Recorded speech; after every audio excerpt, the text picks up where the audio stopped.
Tonight, a serious escalation in the Middle East. Israel strikes southern Lebanon while Hezbollah fires hundreds of rockets back. Hello, I'm Jeremy Fernandez. This is ABC News.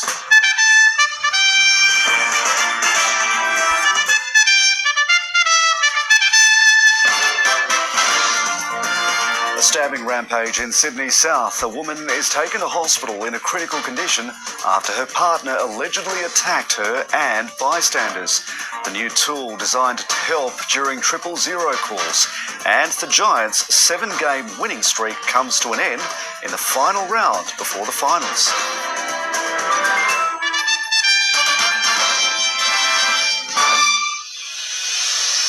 We begin tonight with a major escalation in the conflict between Israel and the Lebanese militant group Hezbollah.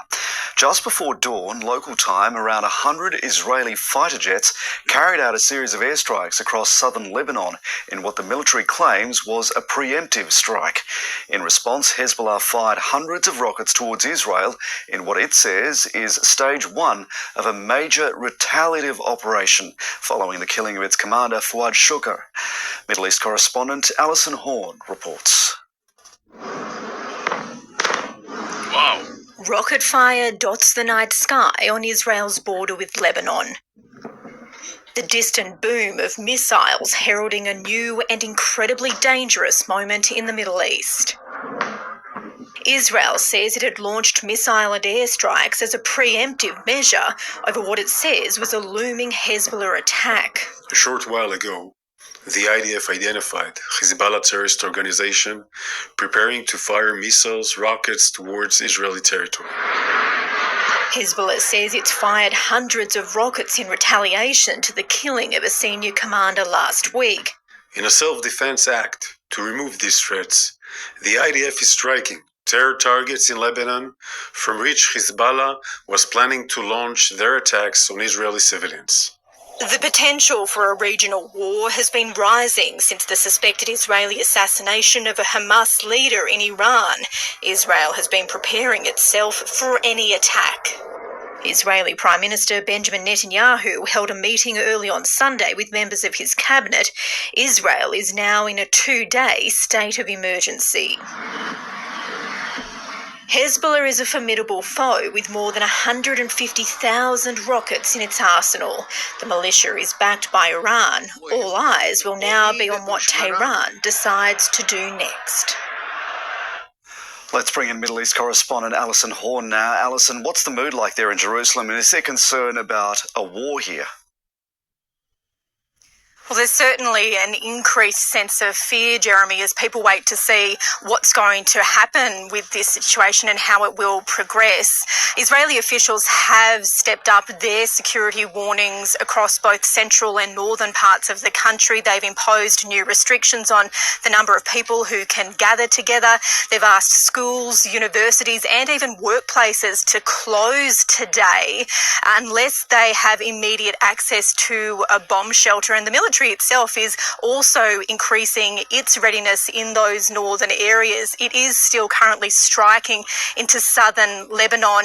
And Jeremy, while this is unlikely to be the trigger for an Israeli ground incursion into southern Lebanon, both Hezbollah and Israel say all possibilities are now on the table as this situation progresses. Alison Horn in Jerusalem.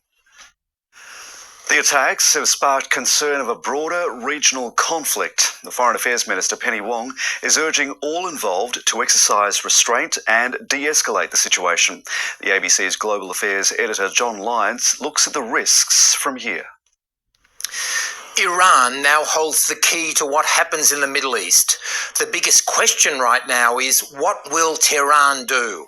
Hezbollah says it's fired hundreds of rockets in response to the Israeli attack. That's a fraction of its capability. Hezbollah is backed by Iran and it won't engage in a full-blown war with Israel without Tehran's support. Even by itself, the militant group is a far more formidable threat to Israel than Hamas. Hezbollah Hezbollah has as many as 150,000 missiles in its arsenal in southern Lebanon. That's more than enough to overwhelm Israel's Iron Dome missile defence system.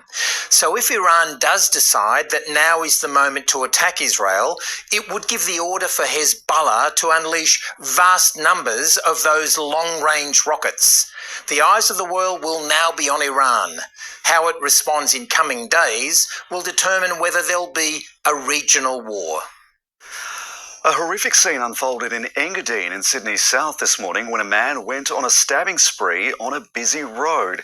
It's alleged he attacked his partner while driving before crashing his car and attacking others, including a police officer. Dozens of bystanders saw it all unfold. Others bravely stepped in to try to help.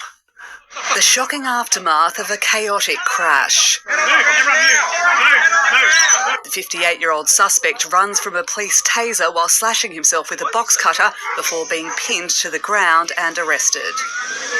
5 minutes earlier, the man had been allegedly stabbing his partner while driving erratically along Old Bush Road, then T-boned another car on the Princes Highway.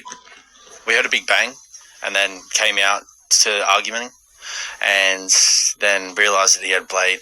Bystanders who ran to help were confronted with horrific scenes. Not thinking about it, I started running across the road and not thinking about my own well-being. I was more worried about the lady on the ground and the other guy near the door to get him away from her. Another man was slashed in the stomach while protecting the woman. He was taken to hospital in a serious but stable condition. They've obviously gone to render assistance to both people, and then they were faced with a male armed with a box cutter. Quite frightening, but very, very brave on those people's behalf. We just did what we thought was, right at the time. Multiple witnesses say the alleged attacker was shouting about conspiracy theories. He was just yelling like freedom, you all need to open your eyes, and then he'd swear. This is where police eventually managed to subdue the man and arrest him. But witnesses have described how when he was first hit with the taser, it barely even seemed to affect the man, and he was able to keep running. Looking down here, you can get a sense of how far he was able to run, even while injured, from the scene of the crash. Police say the suspect is known to them and they are treating it as a domestic violence incident. They were in a domestic relationship. Again, there's no history that we're aware of. There's no apprehended violence orders between the two, but we're definitely domestic related. The man's partner was taken to hospital in a critical condition. A police officer helping in the arrest was allegedly slashed on the wrist, and 2 other people were injured in the crash itself. The Princes Highway was closed in both directions for hours as police tried to piece together what led to this terrifying crime. Sarah Gerrithy, ABC News, Sydney. And if you or someone you know needs help, please contact 1-800-RESPECT by phone or through their website. The federal government's defending its move to rein in spending on the NDIS by billions of dollars, saying the debate has become hijacked by misinformation. Legislation passed by Parliament aims to curb spending on the scheme by $14 billion over 4 years. It sets up new powers to investigate fraud and more closely defines what can be funded under the scheme. The Greens and some disability advocates have criticised the changes, saying they amount to cuts. But the NDIS Minister Bill Shorten says the scheme will continue to grow. I listen to the people who say do nothing, change is too hard. These people are dangerous because if we don't do something about the cost growth, there will be no NDIS. Experts are warning there could be more aftershocks in the Upper Hunter after 2 earthquakes in the area. Friday's quake measured 4.7 in magnitude, and there was another large one yesterday. There's been no major damage and no injuries reported, but the tremors are the talk of the region. Giselle Wakatama reports from Scone. The Upper Hunter is in the grip of footy finals, but it's the earthquakes that have everyone talking. The epicentre for both quakes was just outside the town of Muswellbrook. The local mayor, Steve Reynolds, was calling a rugby league game when yesterday's magnitude 4.5 earthquake struck. That is another earthquake. You joke. We thought it was someone was playing a joke and shaking the truck. The two quakes shook the area for just seconds, but will be the topic of conversation for far longer. Everyone in our little village came out. We were all outside saying, "Is everyone all right?" Our house shook violently, the concrete shook, and we ended up with 2 cracked windows. I actually thought it was a mine blast at first. The State's Resources Minister, Courtney Houseos, says an all-of-government response has been issued, with local mine infrastructure being monitored. Seismologists say aftershocks could continue for months. Each day, New South Wales Police receive around 1,500 calls for help, but callers will soon be able to live stream their emergencies directly to 000 operators. A new platform will be rolled out statewide, allowing people to text, send images, videos and even GPS coordinates straight to dispatchers. Nabil Al-Nashar has more. This was the old way of doing things. Police emergency, this is Giselle. What's the address of your emergency? This is the new. I can see exactly where you are. I'm just going to ask you to stay right there, okay? And police will be on their way.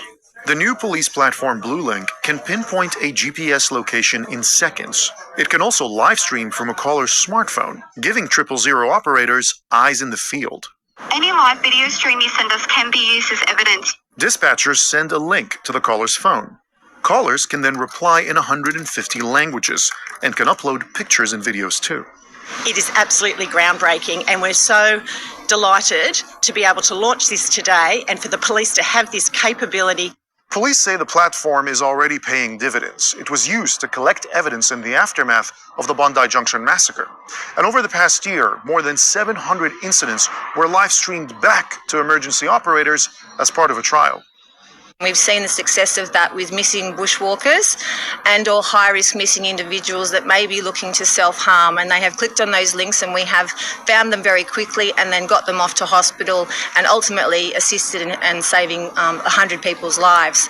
Police see huge potential in the promise of this new technology, saving time and resources to report crimes and getting vulnerable victims the help they need.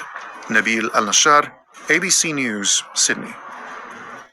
Unions have taken their wages fight to Parliament on what is a historic day for New South Wales. Exactly 200 years ago, the first chamber of Australia's oldest parliament met for the first time. Today, during an open day, thousands of people lined up to get an inside look at where the big decisions are made and even make themselves comfortable on the government benches. Outside Parliament, unions were heaping pressure on the Minns government. They say unless it lifts its pay offer of 10.5% over the next 3 years, more essential workers will go interstate, potentially putting public safety here at risk. If you're not going to remunerate nurses and midwives adequately and they can get better pay in another state, then what are they staying here for? We value them. They asked for the wages cap to be scrapped, and that's one of the first actions of the Minns Labor government. After 8 years in the political wilderness, the Northern Territory's Country Liberal Party has won government in a landslide election victory. The ABC predicts the CLP will win 16 of the 25 seats in the NT Parliament, with Labor reduced to just a handful, including the loss of its former Chief Minister, Eva Lawler. A historic embrace and a moment of change as the Country Liberal Party ushers in a new era of Territory politics. Tonight's result is a victory for hope and opportunity. Born and bred Territorian and former lawyer Leah Finocchiaro will become the Country Liberal Party's first ever female Chief Minister. As of this afternoon, the CLP was predicted to win 16 seats in NT Parliament after running hard on a platform of stamping out crime and helping pull the Territory out of its $11 billion financial hole. It's an honour and a privilege. We've heard loud and clear that Territorians want change, and the work starts tomorrow to deliver that. The night saw huge swings against Labor, with the party that ruled for 8 years wiped out, losing key members of its former cabinet, including Chief Minister Eva Lawler, who spoke to party faithful in a sombre concession. I know Territorians want a change. We've heard that loudly and clearly. Labor didn't just lose votes to the CLP. The party punished for its handling of environmental issues, with big swings to independents and the Greens.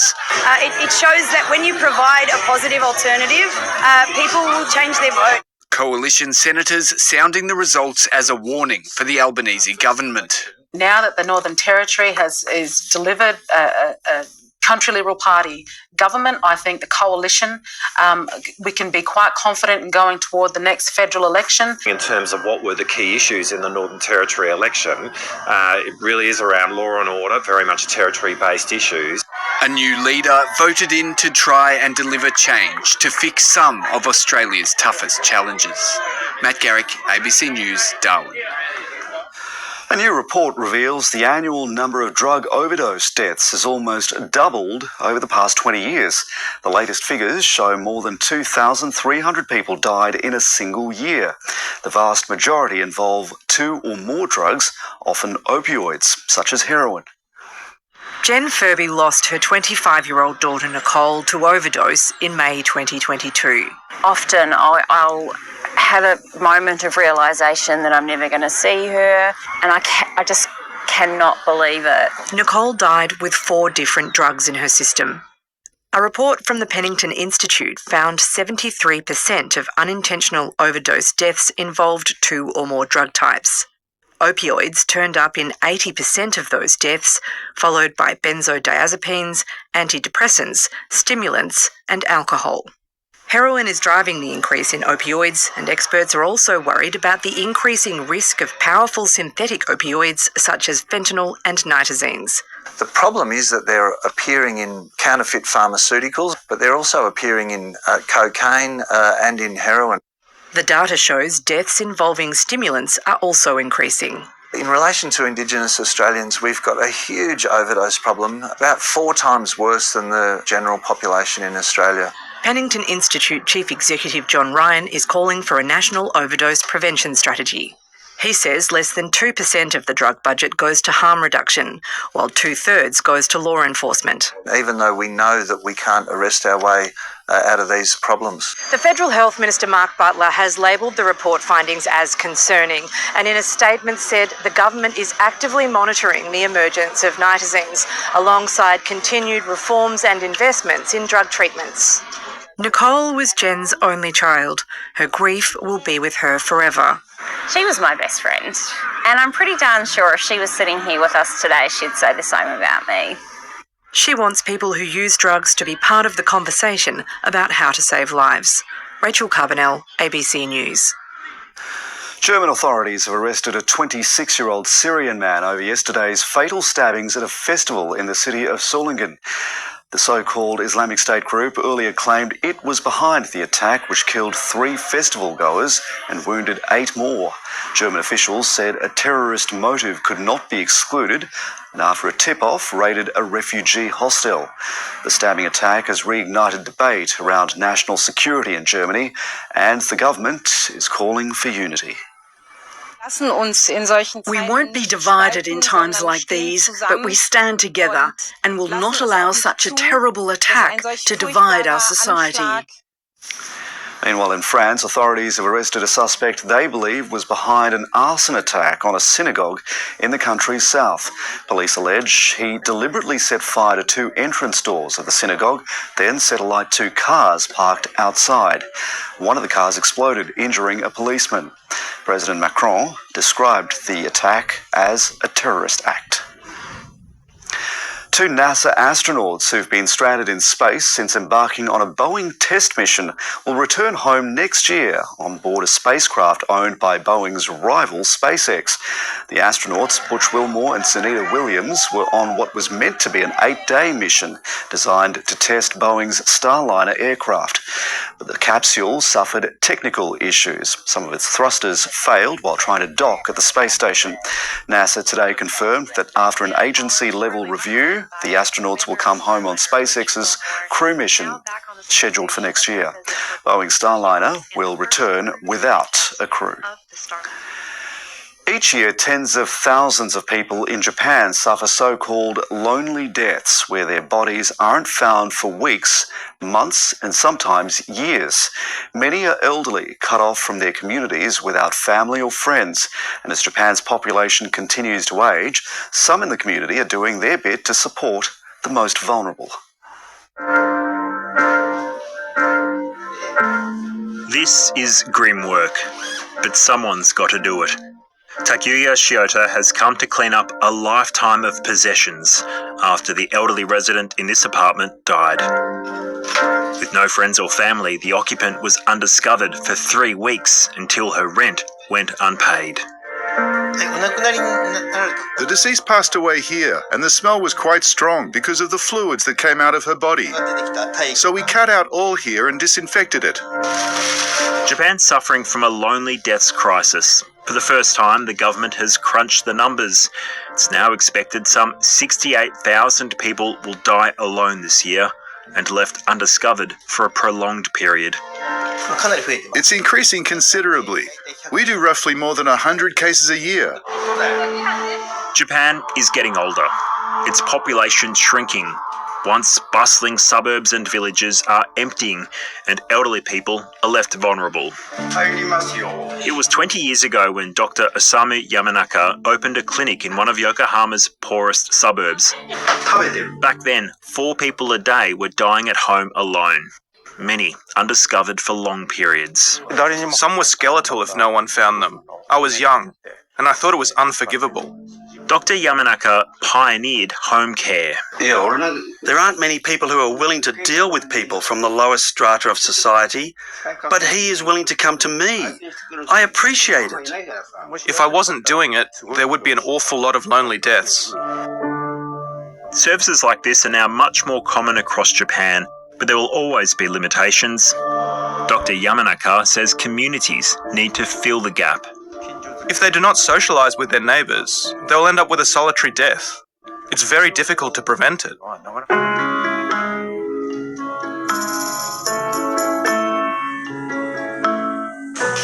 It's a challenge Yoshiko Sato has accepted. At her massive apartment complex on Tokyo's outskirts, there are almost 400 elderly residents living alone. Today, she's visiting one of them. Yoshiko Sato set up a Zero Lonely Deaths program 2 decades ago.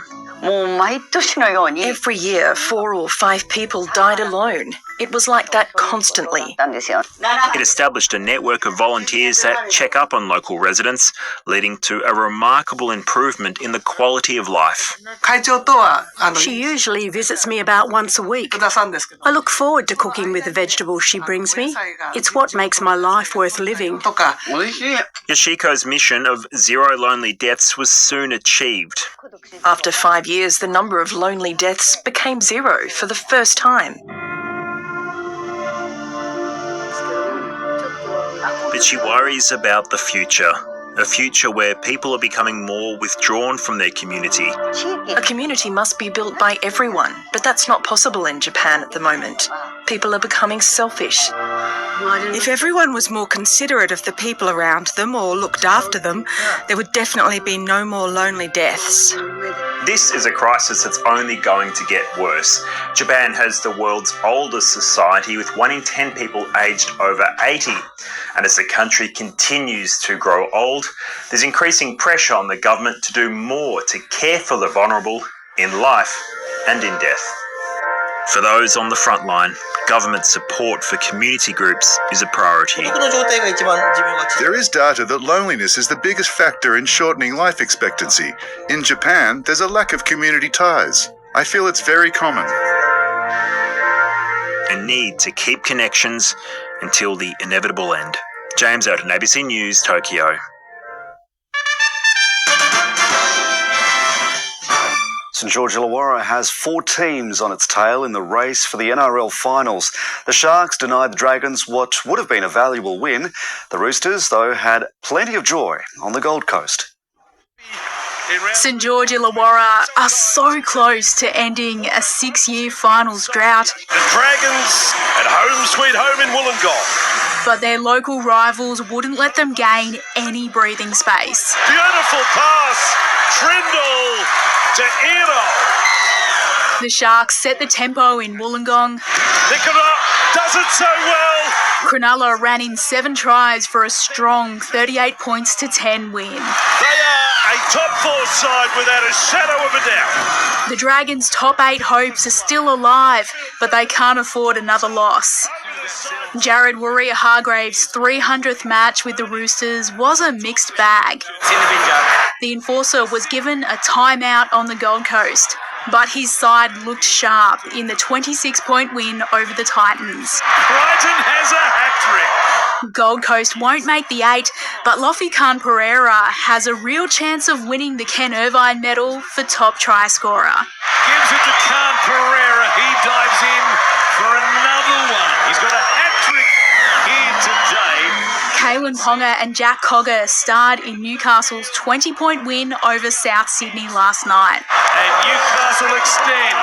I'm excited about my footy, I'm excited about the team's footy, and I'm excited about these last 2 rounds. The Knights stay in the race for a top 8 spot, along with the Raiders, Broncos, Dolphins and Dragons. Bindi Bryce, ABC News. The Brisbane Broncos have surged to second on the NRLW ladder after defeating the West's Tigers 44 points to 14. The Broncos were 8 points down at half-time, but a 90-metre intercept try by Julia Robinson just after the break sparked a second-half comeback. Brisbane went on to score another 6 unanswered tries at Leichhardt Oval to record its 3rd win of the season. On the Gold Coast, the Titans defeated the Sydney Roosters 26 points to 6. Sydney clinched the AFL Minor Premiership last night with a 31-point victory over Adelaide at the SCG. The Western Bulldogs are September bound, but Carlton's finals hopes are now out of their hands after they took a 2-point loss in the final minute against St Kilda. The Blues face a nervous wait for the result of the Fremantle and Port Adelaide game that's currently underway, and the Western Bulldogs got the job done against GWS with a 37-point victory. With their season on the line, the Blues were on the board in the first 30 seconds, but the Saints had brought their A-game. It's a magnificent left foot goal. In the second term, one of the ugliest incidents of the season. Oh no. Umpire Stephen Paperno subbed out of the game with a head injury after he was struck by a water bottle, the AFL working to identify the culprit. The Saints continued to make the most of their last outing of the season. Oh, the Saints fans love every second of it. But Orazio Fantasia's brilliance kept Carlton's spark alive, and the margin was cut to 9 points at the last change. After trailing for most of the game, the Blues finally got themselves in front. Fantasia to Motlop! Jesse Motlop! The tension was palpable as the Saints continued to push forward, and with one last roll of the dice, the Docklands erupted with a Jack Higgins special. It's a goal! Higgins has kicked the goal! Siren! Carlton's finals hopes hanging by a thread and now out of their hands. Before the bounce, the conditions threatened to derail the Dogs' September plans. All the years we've been playing down here, this is probably as windy as it's been. The Giants won the toss, but were kept to just 3 first-quarter goals, kicking with the breeze. He gets that to move! After the change of ends, it was the Bulldogs' turn to make the most of the advantage. I can smell blood here, the Dogs. 5 straight goals helping them to a 17-point margin at half-time. As the Clouds moved in, the midfield got a move on. Marcus Bontempelli! And the Giants were kept at bay for most of the third quarter. It was a race against time to beat the weather. I think I just saw lightning. And the Dogs won out. Liberatore against the grain. A 4-goal run in the final quarter sealing the win and the Bulldogs' place in the finals. Erin Marsico-Vetere, ABC News. Let's take a look at the weather now. Cloudy skies for Sydney today, but despite that, we've continued seeing elevated temperatures overnight and during the day, closer to October averages. The slopes and tablelands were the coldest regions overnight, dipping into the single digits. Temperatures in the upper west and adjacent areas reached into the 30s. Most other major centres had tops in the high teens to high 20s. Much of the state is under cloud this evening, with an unstable air mass bringing showers to Tasmania, Victoria and adjacent parts of New South Wales. Any showers will contract to the ACT, Riverina, slopes and plains in the first half of the coming week. It should stay dry elsewhere in the state. You'll get a mostly sunny to partly cloudy day in the northeast with a slight chance of showers. The skies will be more sunny about the Hunter. Damaging winds gusting above 90 kilometres per hour expected in the Illawarra, South Coast and Snowies. They should ease tomorrow. Possible showers in parts of the central and southern tablelands. There's a severe thunderstorm warning for parts of the Riverina tonight. There will be scattered showers on the western slopes. Snow is possible over 1,600 metres. It'll be dry and sunny elsewhere. Winds will be fresh and gusty at times during the morning. Sydney will get a warm and sunny Monday, overnight lows in the mid-teens, tops between 22 and 25 in the metro area. The sun will rise at 6:20 a.m. We're expecting a run of sunny days in the next 7 days. The last week of winter, temperatures are likely to soar into the high 20s on Wednesday and Friday. That's the latest from the ABC News team. Thanks very much for your company. Have a good evening.